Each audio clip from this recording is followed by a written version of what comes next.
The whole Minnetonka area has a mystique, as a word I might throw out. I grew up here, my children grew up here, and I still live here. And I think that the school is a major part of the community.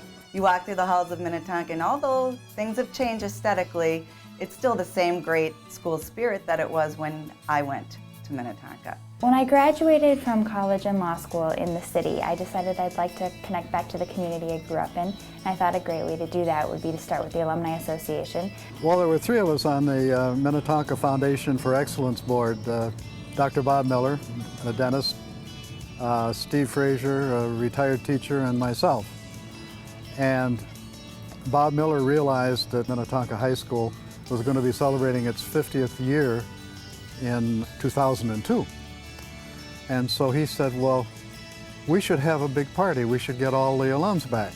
And so we set up the Minnetonka Alumni Association and used that as a vehicle for the 2002 all-school, all-class reunion, where we had about 2,500 people on the main street of Excelsior on the last Saturday in July, and had a good party. Since that time, we've grown, and we now include a breakfast and a tour of the Minnetonka campus and its amazing facility.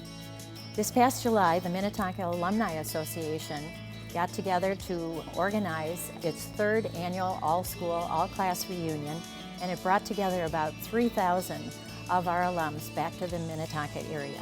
We had a highlight this year in that we started the weekend with a concert featuring the 60s teen performers Bobby V and Fabian. This was orchestrated by two alums, Chris and Gail Bolas, who are owners of the General Store of Minnetonka. We were excited because all the proceeds then were allocated to benefit the Alumni Fine Arts Endowment, which will eventually benefit all the students and staff here in Minnetonka.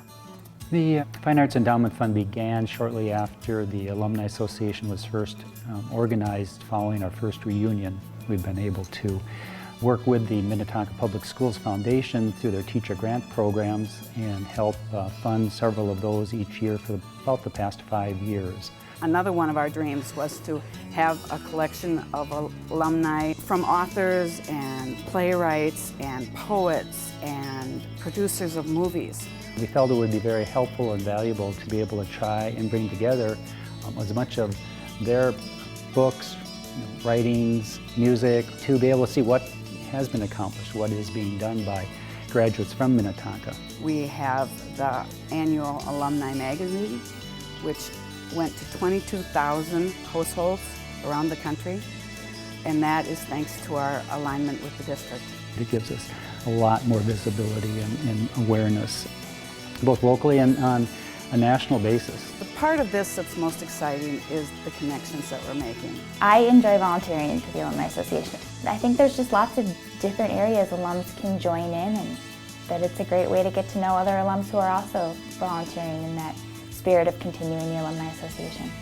And now that we are on Facebook and LinkedIn, the reach that we have now through technology is incredible. We gained a lot by graduating from Minnetonka. We have a lot we can be thankful for, the excellent schools, the programs, and so on. And it seems like it's an appropriate thing and way for alumni to give back, to become involved, to stay in touch with what is happening at the high school and the entire district. Minnetonka High School is it's among the best in the nation. And it's right here. They went to it. They should take ownership too. The Minnetonka Alumni Association is here to tell them that and bring them back.